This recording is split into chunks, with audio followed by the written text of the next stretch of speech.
మీరు సుమారుగా 1,00,000 పైన 1,20,000 మందికి టోకెన్లు వేయాలని మీరు కార్యక్రమం చేసినప్పుడు మ్యాక్సిమం ఆన్లైన్లో చేయొచ్చు కదా.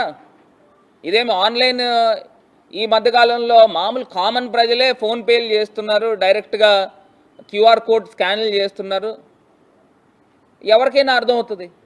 ఒకవేళ మీరు డైరెక్ట్గా సేల్ చేయాలి అని అనుకుంటే దానికి ఒక నిర్దిష్టమైన డైరెక్ట్గా మీరు టికెట్లు ఇవ్వాలి అని అనుకుంటే దానికి ఒక నిర్దిష్టమైన ప్రణాళిక ఉండాలి. ఎక్కడ కనబడతా ఉందని అడుగుతున్నా.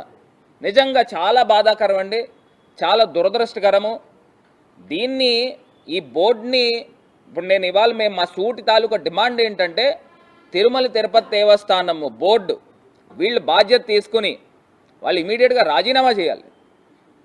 లేని పక్షంలో చంద్రబాబు నాయుడు గారు ముఖ్యమంత్రి కింద ఉన్నారు కదా, ఏదైతే ఈ ప్రభుత్వం ఉందో ఈ ప్రభుత్వం ఆ బోర్డుని సస్పెండ్ చేయాలి. ఇప్పుడు మీరు హై లెవెల్లో మీరు యాక్షన్ తీసుకోవాలి, కానీ ఒక డిఎస్పీని లేకపోతే అక్కడున్న ఒక కామన్ అధికారులపైన ఏదో సస్పెన్షన్ వేసేస్తే దానికి సరిపోతుందా అని నేను అడుగుతా ఉన్నా. ఇప్పుడు పోలీసుల్ని డిప్లాయ్ చేయాల్సిన బాధ్యత ఎవరిది? అక్కడ ఉన్న ఎస్పీది కాదా? కిందన తిరుపతిలో జరిగినప్పుడు టీటీడీ బోర్డు వాళ్ళు సమన్వయం చేసుకోవాలి కదా, ఎందుకు చేసుకోలేదు? మీరు ఉదయం దగ్గర నుంచి రాత్రి దాకా ప్రజల్ని అక్కడ పెట్టేస్తే, పార్కులు వేసి తాళాలు వేసేస్తే దానికి అర్థం ఏంటని అడుగుతున్నా. దీనికంటూ ఒక ప్రాపర్ ప్లానింగ్ ఉన్నదండి. కొన్ని లక్షల మంది ప్రజలు వస్తారు, మీరు ఎంతో గొప్పగా చెప్తున్నారు కదా, ఇన్ని వేల మంది 15,000 మంది పోలీసులను డిప్లాయ్ చేశామని.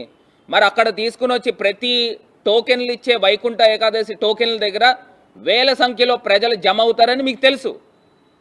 తెలిసినప్పటికీ కూడా 10 మంది పోలీసులు ఉన్నారండి. ఇది ఎక్కడ అన్యాయం అని అడుగుతున్నా. ఇంత దారుణంగా ప్రజల ప్రాణాలు బలి తీసుకోవడానికి మీరు ఎవరని అడుగుతున్నా. మీకు చేత కాకపోతే తప్పుకోండి, ప్రభుత్వానికి చేత కాకపోతే దిగిపోండి, మేం చేసి చూపిస్తాం. ఇవాళ దీనిపైన సమగ్రమైన విచారణ జరగాలి. సుప్రీంకోర్టు జస్టిస్తో దీనిపైన సమగ్రమైన విచారణ జరపాలి. ఏదో పుష్కరాల్లో జరిగిన సందర్భంగా మీకు మీరు ఏదో ఒక విచారణ జరిపించేసి ఒక క్లీన్ చీట్ చంద్రబాబు నాయుడు గారికి ఏం సంబంధం లేదని ఇక్కడ పుష్కరాల్లో భక్తుల యొక్క అతి ఉత్సాహంతో ప్రాణాలు పోయినాయి అని చెప్పి రిపోర్ట్ రాయించారు. దీనిపైన కూడా మళ్ళీ ఒకసారి తిరగతోడాలి. ఇప్పుడు దానికి 29 మంది ఎందుకు చనిపోతారండి? ఎందుకు చనిపోతారు? ఎలా చనిపోతారు? పుష్కరాల్లో మీకు ఒక ప్రాపర్ మేనేజ్మెంట్ లేకపోవడం వల్ల చనిపోయారు, ఒక సిస్టమ్ లేకపోవడం వల్ల చనిపోయారు. ఇదే సేమ్ ఇక్కడ కూడా ఒక ప్రాపర్ మేనేజ్మెంట్, ఒక సిస్టమ్ లేకపోవడం వల్ల చనిపోయారు.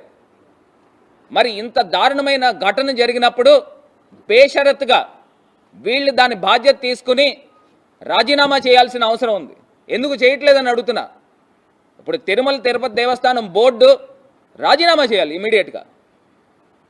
7 వ్యక్తులు చనిపోతే మీకు ఆటల కింద ఉందా అని అడుగుతున్నా. అదే జగన్మోహన్ రెడ్డి గారు అక్కడ ఉన్న క్షతగాత్రుల్ని పరామర్శించడానికి వెళ్తే ట్రాఫిక్ క్లియర్ చేయరు, కావాలని తీసుకొచ్చి ట్రాఫిక్ని అంతరాయం పెడతారు. అంటే ఇది ఎక్కడ అన్యాయం అడుగుతున్నా. ఒక ప్రతిపక్షంలో ఉన్న నాయకుడు ప్రజలకు ఏం జరిగిందో బాగోగులు తెలుసుకోవడానికి వెళ్తే అక్కడ వెళ్ళనివరా? ఏ రకమైన అడ్డంకులు చేస్తూ ఉన్నారు. ఇది మనం ప్రజాస్వామ్యంలో ఉన్నాము, ఇదేమి హిట్లర్ పరిపాలన కాదు. అదొకసారి తెలుసుకోండి చంద్రబాబు నాయుడు గారు.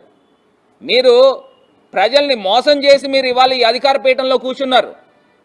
ప్రతి మహిళకి Subscribe to Social TV Telugu for more videos. Hit the bell icon for faster updates.